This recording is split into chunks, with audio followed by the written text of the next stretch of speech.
I will give you a quick overview of what backend as a service is, what to consider when choosing a BaaS provider, explain why I chose Supabase as my backend platform as a beginner front-end developer, and in the end I will demonstrate how to quickly implement Supabase in your front-end projects using Vanilla.js. Supabase, amongst others, is a platform that provides backend services. This kind of platform provider is also called Backend as a Service, or BaaS for short.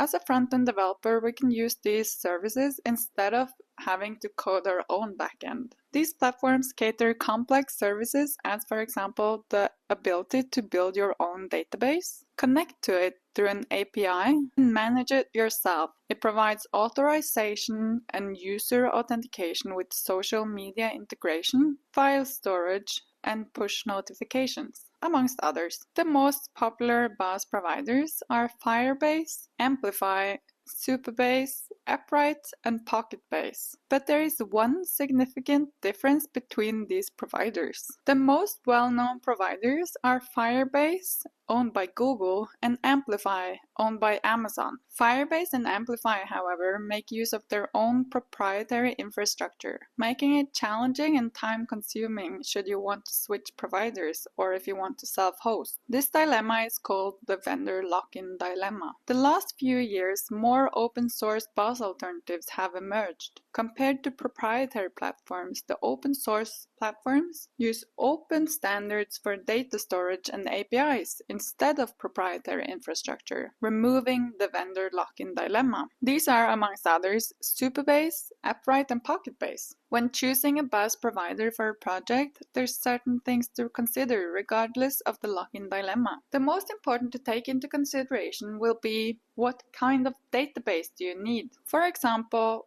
Firebase uses a no-relational database, while Supabase uses relational database. While on Amplify, the default database is no-relational, while it is possible to use relational database options as well. The next you need to consider is what kind of price options is best suited for your needs.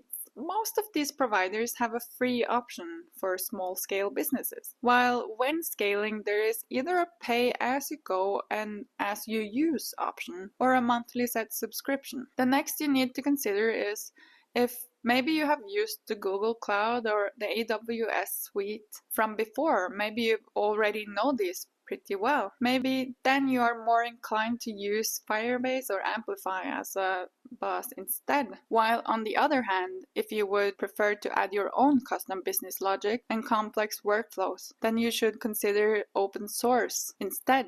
Lastly, you need to consider what the complexity of usage is. How difficult is it to learn and how good is the support? For example, Amplify is a great tool to know, but it is also known to be very complex to learn. Another example is that the big companies have been around for a long time and they have good support, while open source alternatives might still be lacking in some support. One of the reasons why I chose to learn Supabase is that it is fairly new and very popular BaaS provider. It was created in 2020 with the tagline an open source alternative to Firebase, and it has been mentioned to be this generation's database provider. Just a little more than a year after they launched, they had 50,000 hosted databases, testifying to their fast-growing popularity. Supabase is based completely on free open-source software and is built on top of Postgres, a relational database. Because of this, it is fairly easy to learn and it will be easy to switch to other providers further on if you want to. With Supabase, it is also possible to self-host. As mentioned earlier, the most important question to ask yourself when choosing a BaaS provider is what kind of database you should have. Relational databases uses a table-based structure and are typically used to store structured data that are highly uniform. While relational databases are a good choice in most cases, the data is not always uniform and some applications require datasets that are variable. An example from one of our lectures is a list of car parts on an e-commerce site. Here, the car parts will have different properties depending on each part's purpose. For example, a a gearbox will have a property telling what kind of oil to use, while a headlight will have a property telling what kind of light bulb to use. In this case, a no-relational database would be a better choice, while some developers argue that you could always start your project using a relational database, and if you see that it doesn't work, then you could switch to a no-relational database. But I think this is mostly a personal preference, and when choosing a BaaS provider, you should seriously consider this question before choosing anyways. So let's dive into setting up your Supabase database. We start by going to supabase.com, where you should log in or sign up with your GitHub account. This is how it should look. You just click New Project, type in a project name, let's call it Test Project. I'm just gonna generate the password and copy that. And then you select the region that is closest to you for best performance. For me, it's Southeast Asia. Create new project. So now Supabase is setting up your project. It looks like this. So what we do now while Supabase is setting up your project, we just open up a project in VS Code in meanwhile. Opened up my project in VS Code. Now let's just open up a terminal. So we're just going to install Vite in vanilla.js. So let's say npm create Vite at latest my app is the name of your folder -- template vanilla. Now we go into my app, cd my app. We just follow the instructions here, right? npm install. And before I do run the dev command, I'm just going to install Supabase as well, as we are in the folder. npm install at Supabase / Supabase JS. And then we can run the dev. npm run dev. We can test it.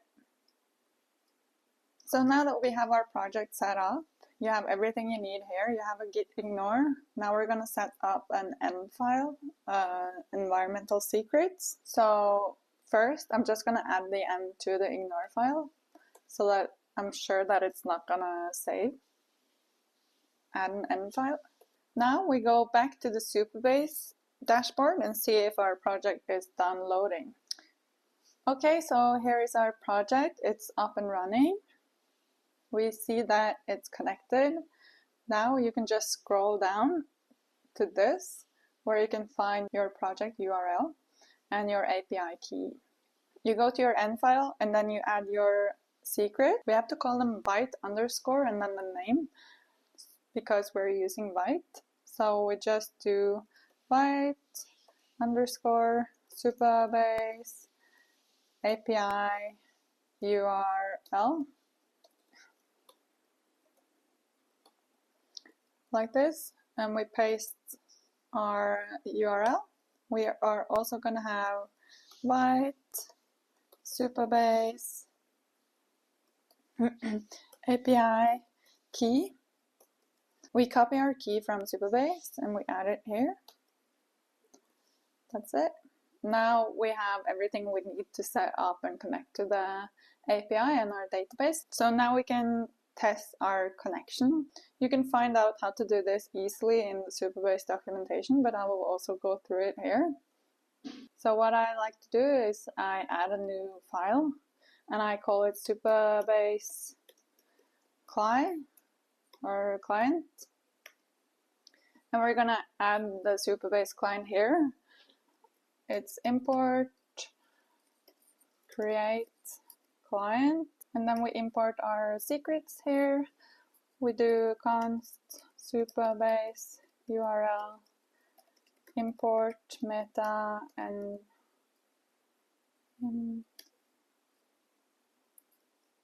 import meta and Vite Supabase API URL const Supabase key, like this. And then we call the function, the create client function, we feed it our secrets. And since this is the only thing that we do in this file, I'm just gonna export default.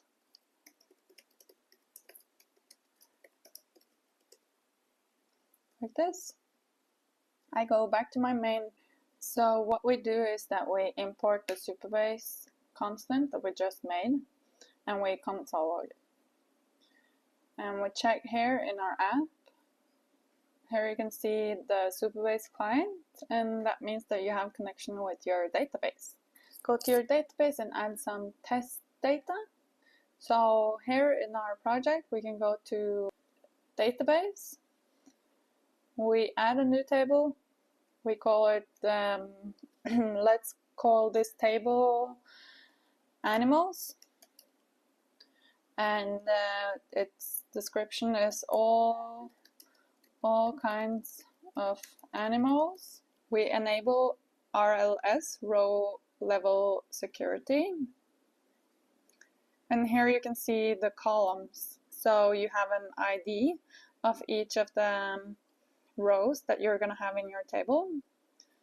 And then it's also a timestamp. I don't need a timestamp for this one, so I remove it.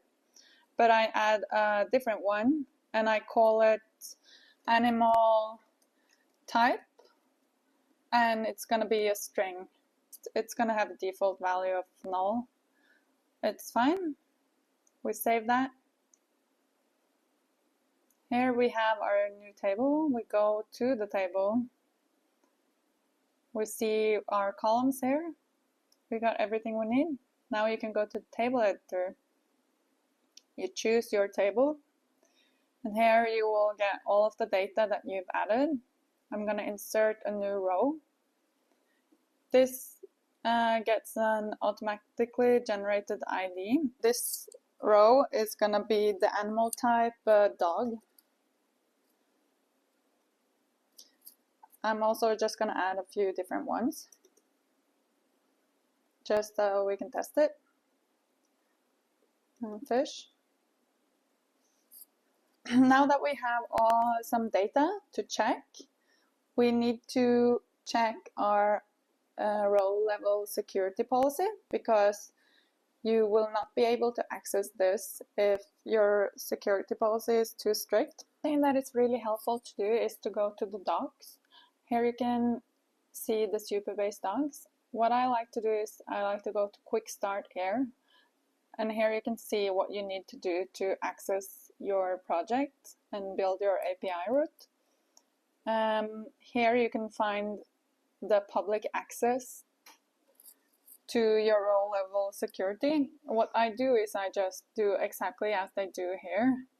Go to our table, add RLS policy, like this, create new policy.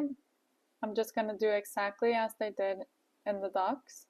So we're just going to call it allow public access, like this.